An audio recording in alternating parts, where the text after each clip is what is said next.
Cette situation, ces raids israéliens, vous les vivez depuis plusieurs jours. Stéphanie Khoury, bonjour à vous. Merci de prendre quelques instants pour répondre à nos questions sur France 24. Vous êtes journaliste politique à L'Orient le Jour, quotidien libanais francophone. Merci de prendre un instant pour nous répondre. D'abord, à titre personnel, Stéphanie, comment est-ce que vous vivez ces derniers jours et comment est-ce que vous faites face à ce qui est en train de se passer une nouvelle fois au Liban? Les conditions de travail ont évolué extrêmement rapidement. Au début de la semaine, on était encore en mesure de nous se rendre normalement dans nos locaux qui sont dans la banlieue de Beyrouth. Depuis hier, on évite d'aller dans les locaux qui sont dans une région extrêmement près des quartiers visés par l'armée israélienne. On est en constant on s'adapte constamment à l'évolution, au rythme extrêmement rapide de cette guerre qui évolue beaucoup plus rapidement que ce qu'on pensait et beaucoup plus rapidement que la précédente guerre qui s'est jouée sur plusieurs semaines et sur plusieurs mois. Cette fois-ci, on est vraiment pris de court par l'accélération des événements, la rapidité des développements, le flot des informations et on se sent nous-mêmes un peu dépassés, démunis face à la rapidité de ce qui se passe. Ce qui explique aussi que pour la première fois, vous avez eu une consigne particulière, celle de ne surtout pas vous rendre dans les locaux, dans votre rédaction, celle de L'Orient le Jour, parce que le trajet lui-même est risqué. Oui, hier, donc on était dans nos locaux qui sont dans une zone à la périphérie de Beyrouth, qui est une zone qui est pas très loin de la banlieue sud. On reçoit l'ordre d'évacuation de l'armée israélienne qui concerne 4 quartiers de la banlieue sud. Et à ce moment-là, on réalise que non seulement on est extrêmement proche des frappes, mais que ça risque pour nous d'être impossible de quitter les bureaux. On risque de rester coincé dans les bureaux. Donc à ce moment-là, 90% de la rédaction évacue, seul reste une équipe extrêmement réduite. Et depuis, en attendant l'évolution de la situation, comme je vous ai dit, on s'adapte en permanence, ça peut changer à chaque minute. En attendant, on travaille à distance, chacun chez soi. Parfois, on a quitté aussi nos domiciles pour ceux qui habitent dans les régions extrêmement exposées et sont allés se réfugier chez de la famille ou des connaissances plus au nord ou dans des régions qui sont considérées comme plus sûres. Et au moment justement, on échange, vous et moi, Stéphanie Khoury, il y a ces images, celles de ces Libanais contraints au départ, 95 000 personnes au moins, 95 000 déplacés à ce jour. Est-ce que vous craignez qu'on se dirige vers une grave crise humanitaire dans votre pays? Je pense qu'on y est déjà. Je pense qu'on y est déjà. Je pense que les chiffres sont extrêmement sous-évalués. Lors de la dernière guerre, on parlait d'1 million de déplacés. Je ne sais pas si on a atteint les 1 million de déplacés, mais je pense qu'on est d'ores et déjà dans plusieurs centaines de milliers de déplacés. Les rues du centre-ville de Beyrouth, de la corniche de Beyrouth, mais d'autres villes comme Saïda aussi sont inondées de personnes, de familles qui dorment dans la rue, qui dorment dans leur voiture pour ceux qui ont la chance d'avoir une voiture.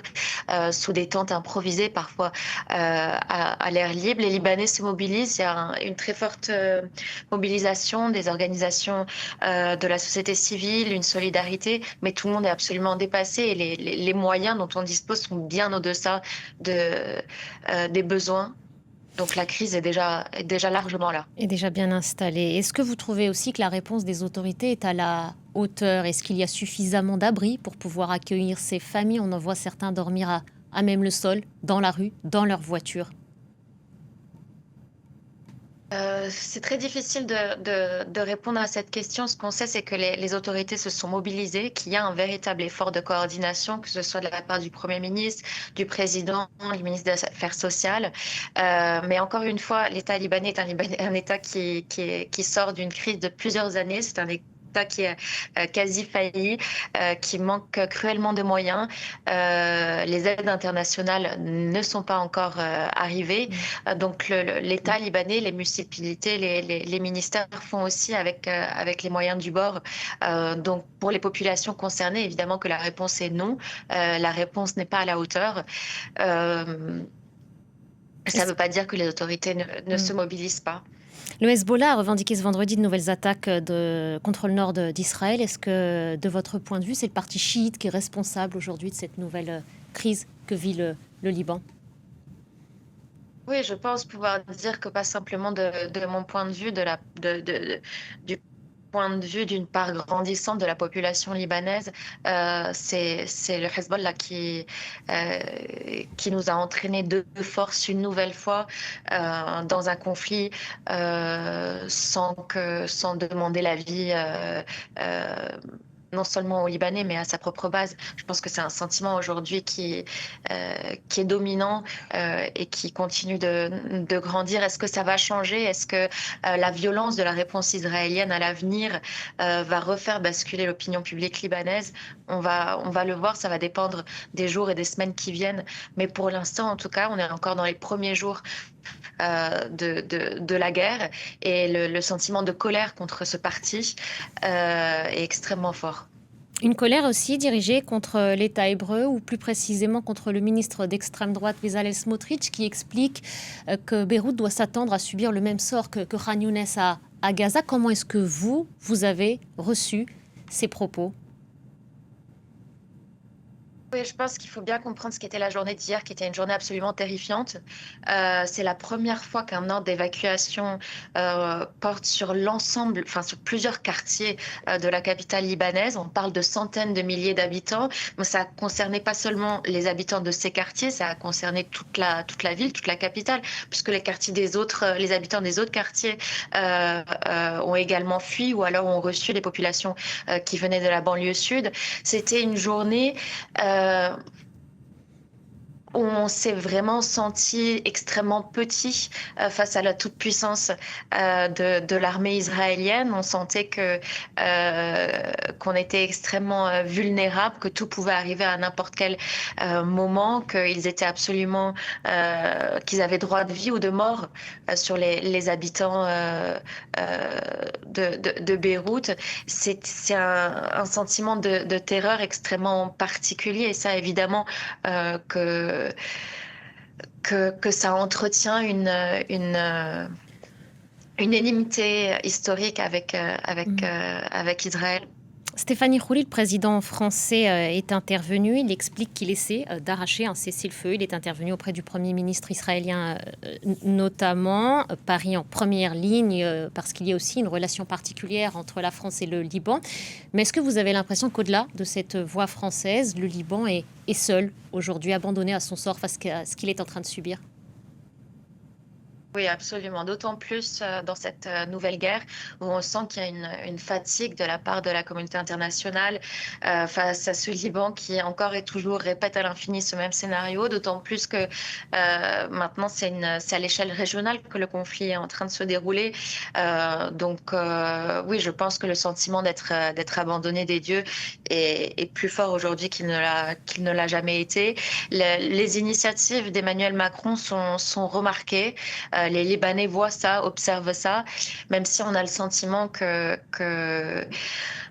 on se tourne vers Emmanuel Macron depuis plusieurs années, depuis l'explosion au port de Beyrouth. On espère de Paris des résultats et c'est systématiquement suivi par une grande déception. Donc il y a aussi euh, un sentiment d'impuissance, de lassitude face à ce scénario qui se répète d'année en année, de guerre en guerre. Vous faites preuve de beaucoup de calme et de sang-froid dans cet échange, ce qui vient contraster totalement avec les images qu'on diffuse en même temps, de ces immeubles, je le disais, complètement éventrés, de ces véhicules calcinés. C'est aujourd'hui à ça que ressemble la banlieue sud de Beyrouth.